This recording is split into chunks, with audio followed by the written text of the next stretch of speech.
ओळखलात मला? बाबांनो, मी रमा, साहेबांची रामू आणि तुम्हा सर्वांची रमाई. माझा जन्म रत्नागिरी जिल्ह्यातील दाभोळ जवळील वनंदगाव येथे झाला. आई रुक्माई आणि बाप भिक्खू धोत्रे यांच्या पोटी माझा जन्म झाला. घरात माझे 2 भावंड शंकर आणि गौरा असे आम्ही एकत्र राहायचो. बाप 15वर हमाली करायचा. आई खूप कष्ट करायची. या कष्टाने आणि काळजीने आईचं शरीर कसं पोखरून निघालेलं होतं.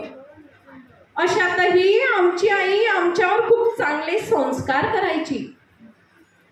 आई मला म्हणायची, बेटा रामी, कष्टाने माणूस मरत नाही, कष्टाशिवाय माणूस मरतो. आईचा आजार बळावतच गेला. आणि आम्हा 3 भावंडांना पोरकं सोडून आमची आई सोडून गेली. आमची आई सोडून गेली. आईच्या जाण्याने बाने तर धसकाच घेतला आणि माझ्या बाने खाटलं धरलं. आईच्या मृत्यूने माझ्या काळजाचं तर पाणी झालं होतं. अशातच मी माझ्या बाचाही मृत्यू माझ्या डोळ्यांनी पाहिला. आता बिना आई बापा विना पोर झाले होते. पोर झाली होती. अशातही लहानग्या भावंडाचा माझ्या खांद्यावर भार आला. वनंदगावात राहावं असं काही राहिलंच नव्हतं. माझे काका आणि मामा गोविंदपूरकर आम्हा 3 भावंडांना घेऊन मुंबईला आले. मुंबईला भायखळ्याच्या बाजारओढीत आता मी लहानाची मोठी होऊ लागले होते. एक दिवस काका आणि मामाचं बोलणं मी ऐकलं. माझा काका म्हणत होता, परळच्या टपक चाळीतील रामजी सुभेदारांचा भिवा शाळा शिकतोय. त्याचं स्थळ आलंय आपल्या रामीसाठी. मी अवघी 9 वर्षाची. सुभेदाराचा भिवा 9व्या इयत्तेत शिकत होता. एका अस्पृश्य समाजातील तरुणाचा विवाह निश्चित झाला. रमा भीमाचा जोडा निश्चित झाला आणि भायखळ्याच्या बाजारओढीत आमचा विवाह लागला. आता मी रामीची रमा भीमराव आंबेडकर झाली होती. सुभेदाराची सून झाली होती. धीरानं या सगळ्या गोष्टी समजून घेतल्या. माझ्या घरात मामांजी, थोरले दीर आनंदराव, थोरली जाऊ लक्ष्मीबाई, मीरा आत्या, आई जिजाबाई असं भरलं घर होतं माझं. एका तुफान वादळासोबत माझा संसार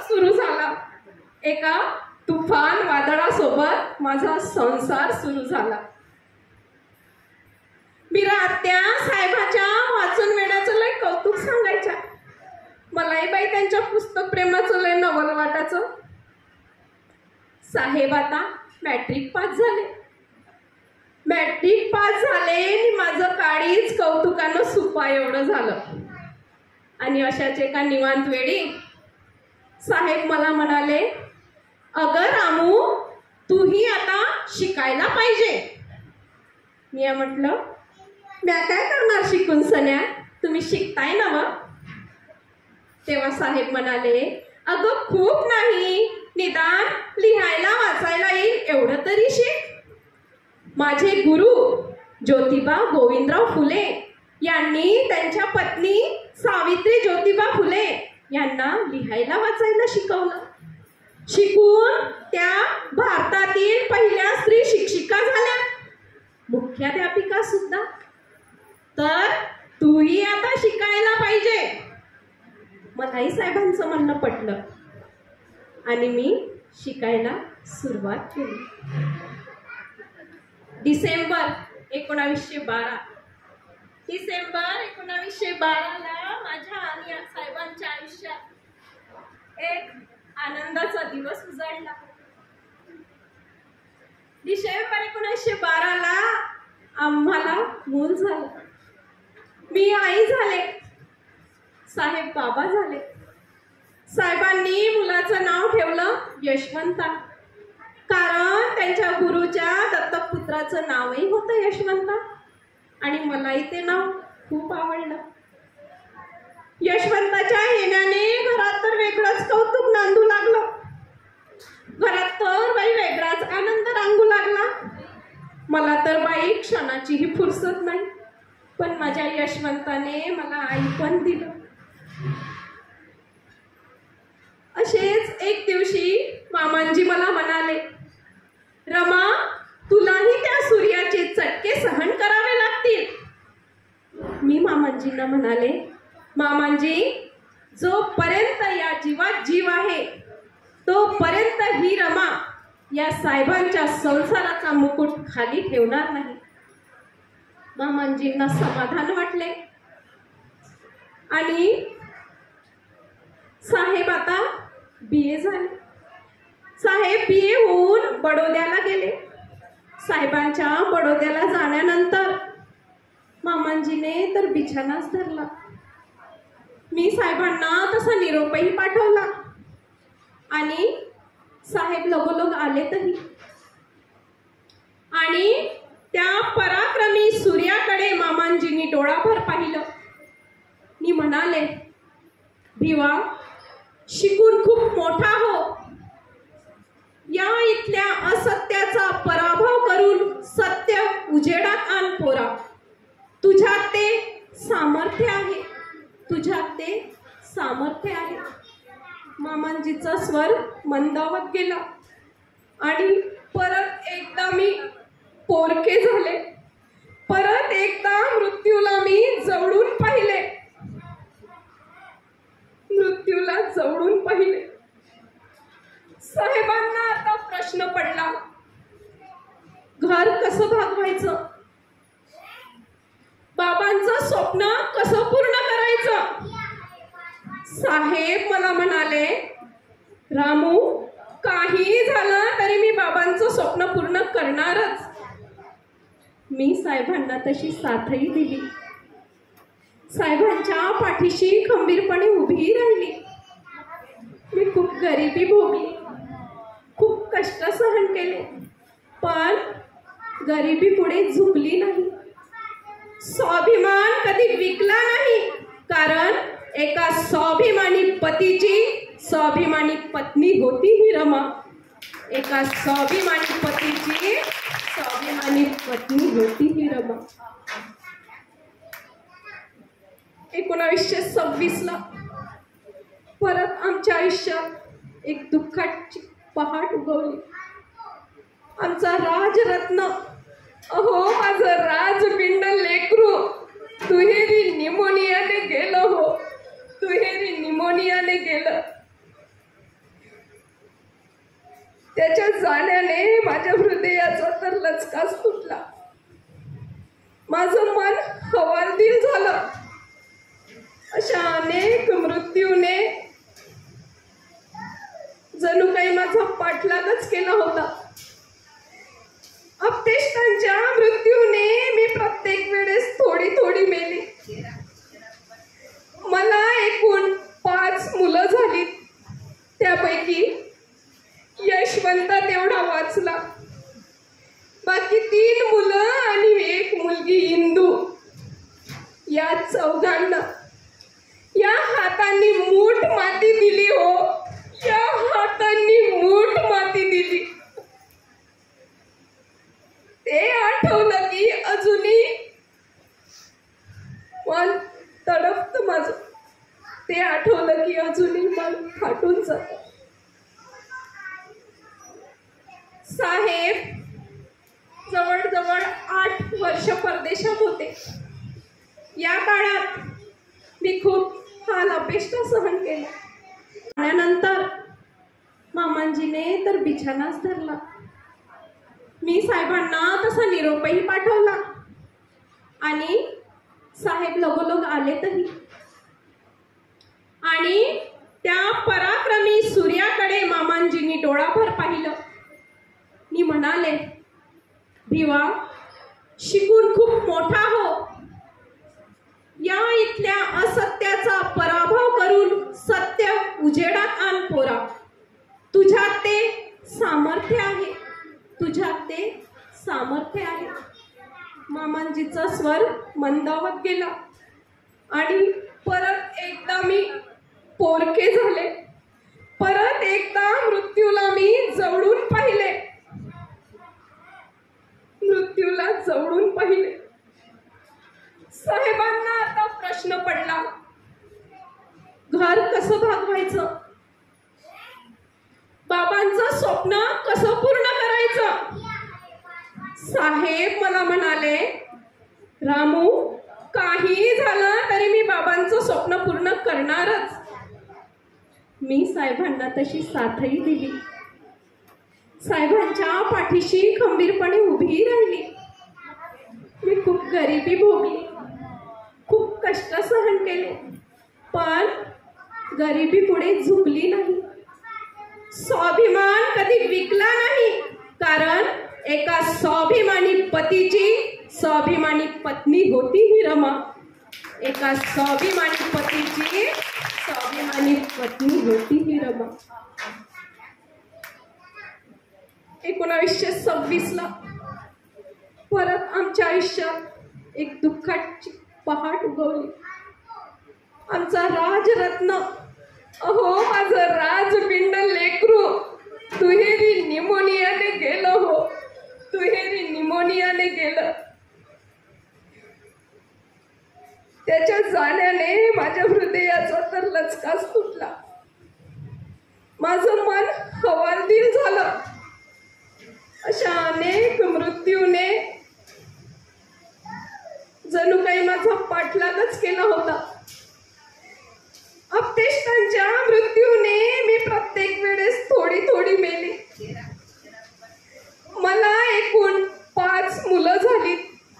त्यापैकी यशवंत तेवढा वाचला. बाकी 3 मुलं आणि 1 मुलगी इंदू. या चौघांना या हातांनी मूठ माती दिली हो, या हातांनी मूठ माती दिली. ते आठवलं की अजूनही मन तडपतं माझं. ते आठवलं की अजूनही मन फाटून जातं. साहेब जवळजवळ 8 वर्ष परदेशात होते. या काळात मी खूप हाल अपेष्ट सहन केले, खूप कष्ट भोगले. शेण वेचला, गौऱ्या थापल्या, सरपणासाठी वणवण केली. एवढ्या मोठ्या बॅरिस्टर होऊ घातलेल्या माणसाची बायको शेण वेचते, गौऱ्या थापते, सरपणासाठी वणवण करते, हे लोकांना समजू नये म्हणून मी पोयबावाडीतून अंधार पडल्यावर निघायची आणि थेट दादर माहीम पर्यंत शेण वेचत, गौऱ्या थापत आणि सरपणासाठी जायची. रात्रीचे 8-9 वाजेपर्यंत मी घरी परत यायची. 1923 ला साहेब बॅरिस्टर होऊन भारतात परत आले. साहेबांचा खूप मोठा स्वागत समारंभ करायचा ठरवला, पण माझ्याकडे एकच लुगडं, तेही फाटकं लुगडं नेसून जाईल तर माझ्या साहेबांची मान खाली जाईल. आता करायचं काय? माझ्या समोर प्रश्न पडला. नंतर मला आठवलं, शाहू महाराजांनी कुठल्या तरी कार्यक्रमात साहेबांना जरीचा पटका दिला होता. तो जरीचा पटका नेसून मी साहेबांच्या स्वागताला गेले, परंतु साहेबांच्या नजरेतून मात्र ते सुटलं नाही. आता माझी प्रकृती खालावत चालली होती. परत बाळांपर झेपवणार नाही अशी डॉक्टरांनी सक्त ताकीद दिली होती. मला क्षय होऊ शकतो अशी भीतीही व्यक्त केली होती. म्हणूनच काय जणू काही साहेबांनी संन्यासी वृत्ती अंगीकारली.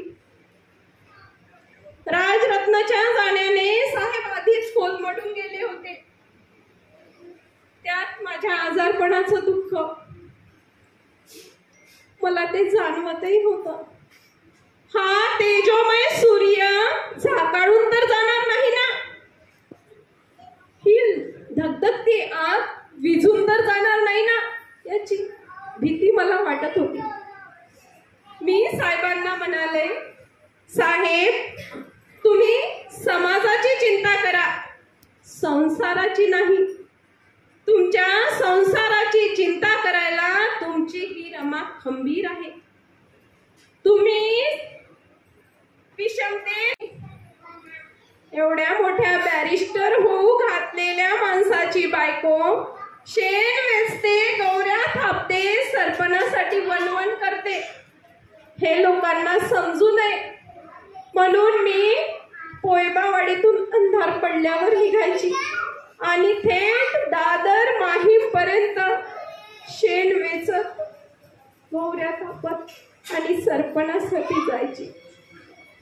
रात्रीचे 8-9 वाजेपर्यंत मी घरी परत यायची. 1923 ला साहेब बॅरिस्टर होऊन भारतात परत आले. साहेबांचा खूप मोठा स्वागत समारंभ करायचा ठरवला, पण माझ्याकडे एकच लुगडं, तेही फाटकं लुगडं नेसून जाईल तर माझ्या साहेबांची मान खाली जाईल. आता करायचं काय, माझ्या समोर प्रश्न पडला. नंतर मला आठवलं, शाहू महाराजांनी कुठल्या तरी कार्यक्रमात साहेबांना जरीचा पटका दिला होता. तो जरीचा पटका नेसून मी साहेबांच्या स्वागताला गेले, परंतु साहेबांच्या नजरेतून मात्र ते सुटलं नाही. आता माझी प्रकृती खालावत चालली होती. परत बाळांपर झेपवणार नाही अशी डॉक्टरांनी सक्त ताकीद दिली होती. मला क्षय होऊ शकतो अशी भीतीही व्यक्त केली होती. म्हणूनच काय जणू काही साहेबांनी संन्यासी वृत्ती अंगीकारली. राजरत्नाच्या जाण्याने साहेब आधीच कोलमडून गेले होते. त्यात माझ्या आजारपणाचं दुःख मला ते जाणवतही होतं. हा तेजोमय सूर्य झाकाळून तर जाणार नाही ना, ही धगधगती आग विझून तर जाणार नाही ना, याची भीती मला वाटत होती. मी साहेबांना म्हणाले, साहेब तुम्ही समाजाची चिंता करा, संसाराची नाही. तुमच्या संसाराची चिंता करायला तुमची ही रमा खंबीर आहे. तुम्ही विषमतेत खितपत पडलेल्या, या अन्यायाच्या विषमतेत खितपत पडलेल्या समाजाला बाहेर काढण्यासाठी लढा. संसारासाठी मी लढते. साहेब सावरले आणि तो तेजोमय सूर्य परत झळकायला लागला. महाडच्या चौदार तड्याच्या सत्याग्रहाला जायची माझी खूप इच्छा होती, परंतु माझी प्रकृती तोडामासाच आणि प्रकृती तोडामासा असल्यामुळे साहेब मला घेऊन गेले नाही. महाडला तर मणिबाई रणक्रंदनच झाला, साहेबांचा खून झाला अशी अफवा समाजकंटकांनी पसरवली. रायगडावरही काही लोक बंदूक घेऊन साहेबांना मारायला आले अशी अफवा काढली आली. बडोद्यातही साहेबांवर हल्ला झाला. आजारपणाने खंगलेलं माझं मन आणि दुबड्या माझ्या मनावर असे अनेक आघात होत होते. माझ्या काळजाचं पाणी पाणी होत होता. माझं मन, माझं शरीर थरथर कापत होत. माझं शरीर पोखरून निघत होत. आणि साहेब या देशातील विषमतेशी लढत होते. या देशातील कोट्यावधी लोकांना अन्यायातून दूर काढण्यासाठी एकाकीच भांडत होते. जीव धोक्यात घालत होते. मात्र पतीवर जीवापाड प्रेम करणारी ही रमा, त्यांच्या काळजीने माझं रक्त जळत होत. माझं रक्त सुकत होत. ना धड जेवण, ना धड झोप, फक्त साहेबांचीच काळजी. आता क्षयाने माझं शरीर पुरतं खाऊन टाकलेलं होतं. माझा आजार पडावतच गेला. आणि अशा साहेबांनी मोठमोठे डॉक्टर बोलावले, उपचार केला, पण नियतीला काही औरच मान्य होतं. आता मी कधीही बरी होणार नव्हती. माझा मृत्यू माझ्या डोळ्यासमोर मला दिसत होता. डॉक्टरांचे अतोनात प्रयत्न सुरू होते, परंतु काळजीने, कष्टाने आणि दुःखाने माझं शरीर आधीच पोखरून निघालेलं होतं. मी अर्धवट डोळे उघडले आणि बघते तर काय, साहेब माझ्या उशाशी बसून रडत होते. अहो, एक महासागर एका थेंबासाठी रडत होता. एक महामानव त्याच्या रामूसाठी रडत होता. एक विद्वान त्याच्या साध्या भोळ्या पत्नीसाठी रडत होता. साहेब ओक्साबोक्षी रडू लागले. साहेब ओक्साबोक्षी रडू लागले. आणि अशातच 27 मे 1935 ला साहेबांची रामू, ही साहेबांची रामू साहेबांचा संसार अर्ध्यावर सोडून निघून गेली. हो, साहेबांचा संसार अर्ध्यावर सोडून निघून गेली. लाखो दीनदलितांची आई, राखेत मिसळलेली रमा, लाखो दीनदलितांची रमाई झाली. लाखो दीनदलितांची रमाई झाली. धन्यवाद.